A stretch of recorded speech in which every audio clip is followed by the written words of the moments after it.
Halo, bertemu lagi dengan saya di channel Wong Kidal.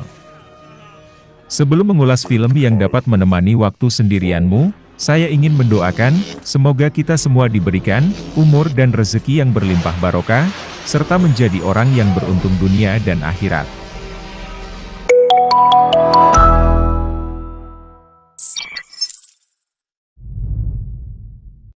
Malam itu, seorang lelaki bergegas membawa istrinya yang bernama Anna ke rumah sakit menggunakan ambulans. Anna sedang hamil besar, keadaannya kritis dan harus dioperasi. Setelah menunggu cukup lama, Greg mendapat kabar jika Anna tidak bisa diselamatkan. Namun bayi yang dikandungnya bisa selamat, akan tetapi bayinya mempunyai kelainan. Diagnosis sementara, sang bayi tidak memiliki pigmentasi, yang mana seluruh tubuhnya terlihat pucat dan sangat sensitif dengan cahaya.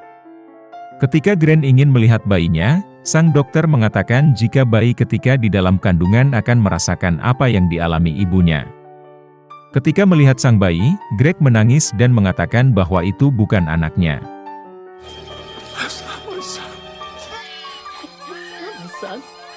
Karena dia sangat berbeda. Berdasarkan pengecekan gelombang otak yang dilakukan, bayi ini sangat berbeda. Singkat cerita, beberapa tahun kemudian, di sebuah desa, dihebohkan dengan berita meninggalnya seorang pria tua di sebuah rumah. Para polisi berdatangan di rumah tersebut. Menurut informasi, pria itu sudah beberapa hari meninggal, namun baru diketahui warga pagi ini. Sedangkan di rumah tersebut, sang kakek tinggal bersama cucunya yang mendekam di lantai bawah. Tidak ada yang berani menemui cucunya itu di bawah, karena humor yang beredar, sang cucu itu seperti hantu, sehingga sang polisi meminta bantuan dinas sosial yaitu Jesse untuk berbicara padanya dan mengajaknya keluar.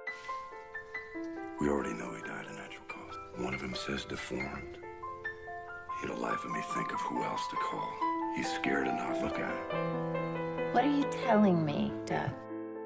Hook lalu membawa Jesse ke dalam. Jesse bertanya siapa nama anak itu. Hello? Hey, my name is Jesse. What's your name? Dia mengatakan namanya adalah Powder. Dia bilang, jika sang kakek jatuh ketika minum kopi lalu meninggal, jadi bukan dia yang membunuh sang kakek. Jesse mengatakan bahwa kedatangannya kemari bukan untuk menangkap Powder, jadi jangan takut. Lalu Jesse pun meminta Powder untuk mengulurkan tangannya. Jesse dan Hook kaget melihat tangan yang keluar dari kegelapan itu terlihat sangat putih. Lalu Jesse menanyakan nama aslinya. Namanya adalah Jeremy. Sepanjang malam dia berada di basemen ini. Lalu Jesse meminta Hook untuk membelikan mereka makanan. Jesse bertanya mengapa Powder tidak melaporkan kematian kakeknya. Dia mengatakan bahwa dia tidak ingin banyak orang datang ke rumahnya, dan mengetahui keberadaannya, lalu membawanya pergi. Jeremy jarang keluar rumah, karena matanya tidak bisa terkena sinar matahari di waktu siang tanpa kacamata.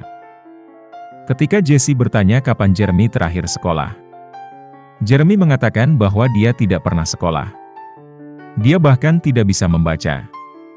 Namun di ruangannya ini penuh dengan buku. Ketika Jesse mengambil sebuah buku yang dianggapnya suli, Jeremy bisa menceritakan semua isi buku, sama persis tanpa kurang sedikit pun.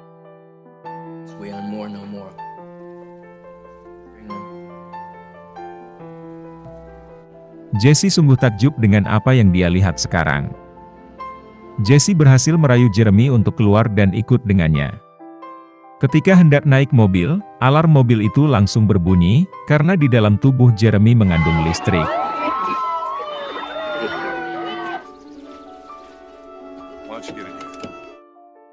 Hook dan Harley juga heran ketika melihat banyak sekali penangkal petir yang ada di atap rumah.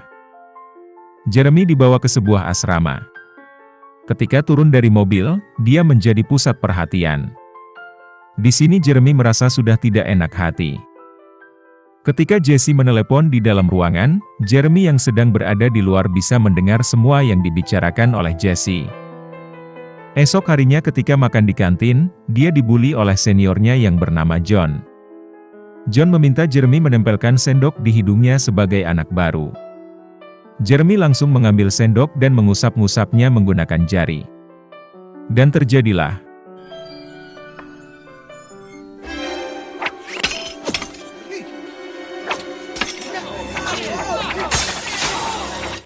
Semua sendok yang ada di kantin itu tertarik, dan menempel pada sendok yang Jeremy usap tadi.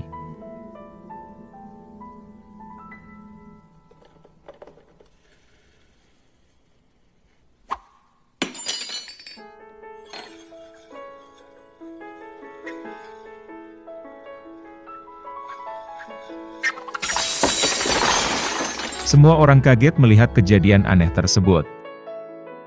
Sin pindah ke rumah polisi Hook. Ketika tiba di rumah, dia melihat Stephen ada di depan. Stephen adalah anak Hook, namun mereka tidak saling sapa. Hook memiliki istri yang sedang sakit.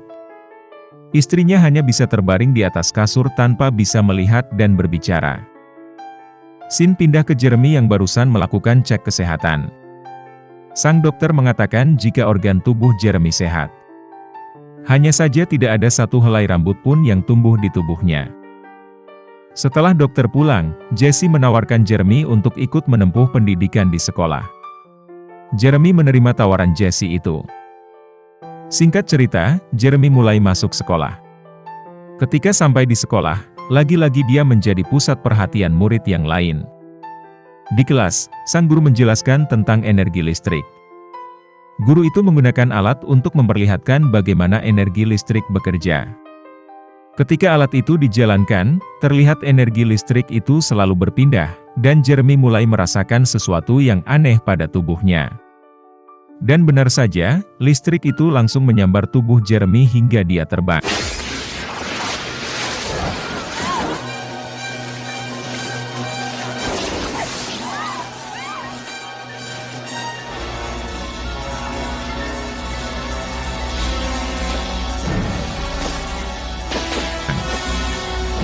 Sang guru lalu menghancurkan alat tersebut untuk menghentikannya.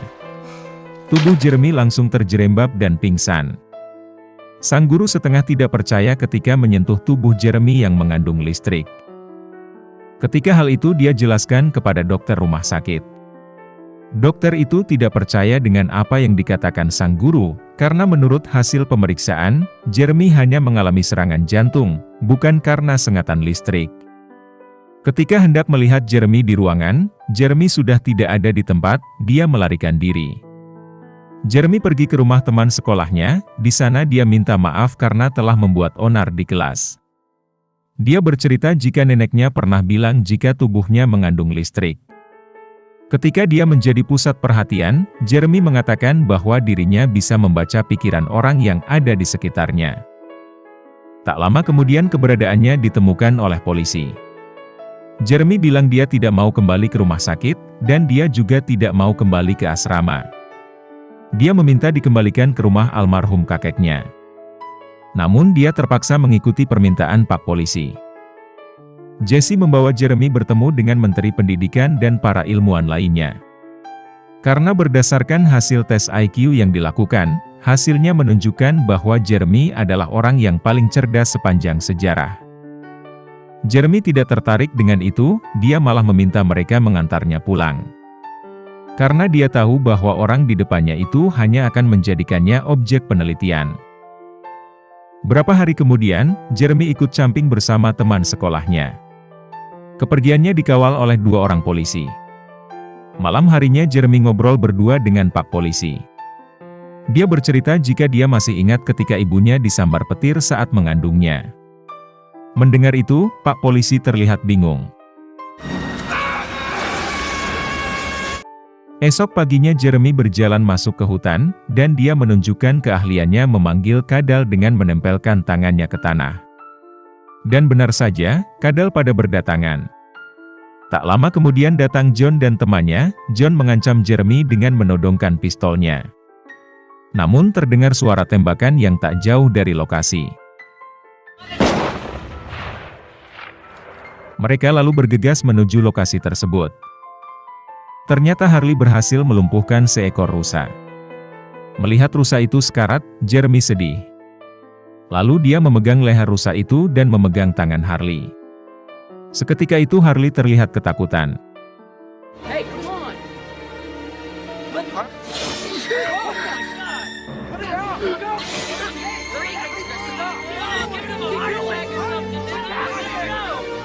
Ternyata Jeremy membuat Harley merasakan apa yang rusa itu rasakan. Setelah kejadian itu, Jesse dan Hope memanggil Jeremy ke dalam ruangan dan menanyakan apa yang sebenarnya terjadi terhadap Harley. Jeremy mengatakan bahwa dia hanya membuka mata batin Harley supaya bisa merasakan apa yang rusa itu rasakan. Lalu dia meminta Jesse untuk mengantarnya pulang ke rumah. Namun Jesse menolak, karena rumah itu berdiri di tanah sengketa, jadi masih diproses di pengadilan. Mendengar itu Jeremy marah, dan memecahkan semua benda-benda dengan energinya.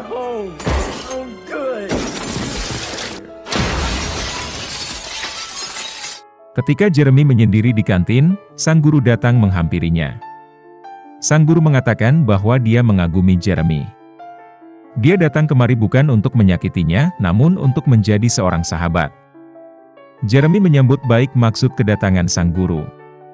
Lalu mereka bersalaman, ketika itu Jeremy memberikan sedikit energi listrik kepada sang guru, sehingga rambut sang guru turun naik sendiri.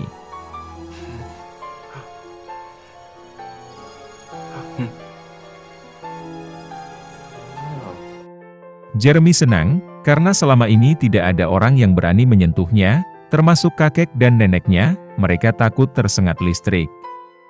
Mendengar itu, sang guru bersimpati, dan langsung mengelus-ngelus kepala Jeremy dengan penuh kasih sayang.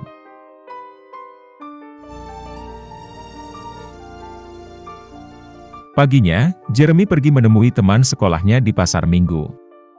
Di sana mereka ngobrol tentang keluarga. I'm part of this tree. Sarcasms, any of the things that people use to confuse the truth. Lalu Jeremy memegang jari temannya itu, dan akhirnya temannya bisa mengetahui masa lalu Jeremy, dia juga bisa tahu apa yang ada di pikiran Jeremy. Jeremy langsung cepat-cepat melepas tangannya. Dia tidak mau temannya mengetahui banyak hal tentang masa lalunya yang kelam. Namun sang teman malah bilang bahwa sejak pertama kali bertemu dengan Jeremy, dia merasa Jeremy lah orang terindah yang pernah dikenalnya. Lalu mereka pun langsung bercumbu. Melihat hal tersebut, ayah si cewek datang dan tidak terima anaknya berhubungan dengan Jeremy. Dia langsung marah dan menghina Jeremy.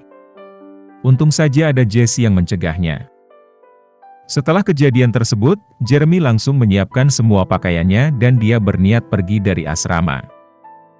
Namun ketika hendak pergi, dia melihat John dan temannya sedang latihan basket di gor. Melihat kehadiran Jeremy, si John langsung mendekat dan mengatakan jika dia tidak takut dengan Jeremy.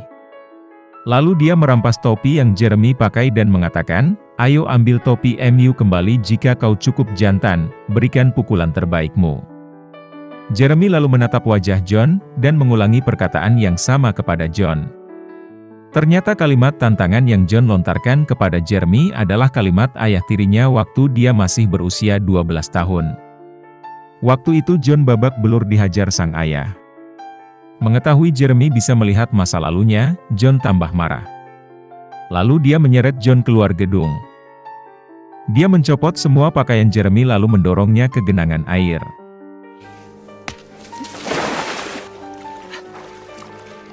John terus menghinanya. Awalnya Jeremy diam tidak melawan. Karena tidak tahan, dia mengeluarkan energi untuk menarik benda di sekitar, lalu tiba-tiba mereka disambar petir. John terkapar. Ketika temannya memeriksa, jantung John sudah berhenti berdetak. Teman-temannya panik. Lalu Jeremy datang membantunya dengan memberikan tekanan listrik di dadanya berulang kali, hingga akhirnya John kembali hidup.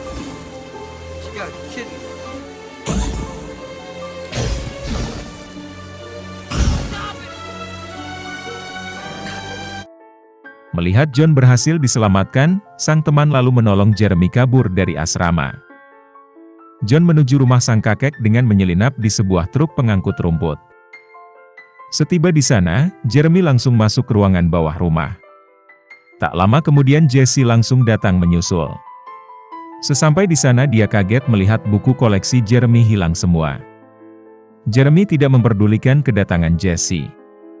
Jesse mendekat dan mengatakan bahwa sejak pertama kali dia melihat Jeremy, Jesse yakin jika Jeremy adalah orang yang sangat spesial, dan tidak cocok tinggal di tempat seperti ini. Jeremy akan lebih cocok tinggal bersamanya. Mendengar itu, Jeremy terharu dan mereka langsung berpelukan. Lalu datang sang guru mengajak mereka pergi meninggalkan rumah tersebut. Namun, ketika hendak keluar rumah, langkah mereka terhenti melihat dua mobil polisi datang ke rumah. Hook dan Harley tidak percaya mereka melakukan ini. Jesse mengatakan jika dia melakukan hal yang benar. Dia bahkan meminta Hook untuk berpikir ulang, karena Jeremy sudah membantunya. Mendengar itu, Hook meminta Harley pergi meninggalkan mereka di sini. Awalnya Harley menolak dan bilang Hook akan mendapatkan masalah jika melindungi Jeremy. Namun Hook tidak peduli, pikirannya berubah setelah mendengar saran dari Jesse dan Pak Guru. Melihat langit yang mendung, Jeremy langsung berlari menuju lapangan dengan mengangkat kedua tangannya. Jesse dan yang lainnya juga mengejarnya. Namun di tengah-tengah lapangan, tiba-tiba petir menyambar tepat di dada Jeremy. Jeremy terus berlari hingga akhirnya dia hilang ditelan petir.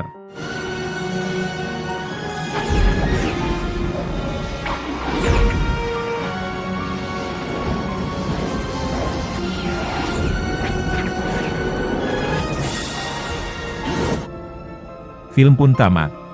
Begitulah cerita film tentang manusia listrik. Bagi yang suka membuli orang lain, mulai detik ini berhentilah membuli. Karena belum tentu orang yang kita bully itu orang yang lemah. Terima kasih sudah menyimak alur cerita ini sampai selesai. Semoga hidup kita semua bahagia.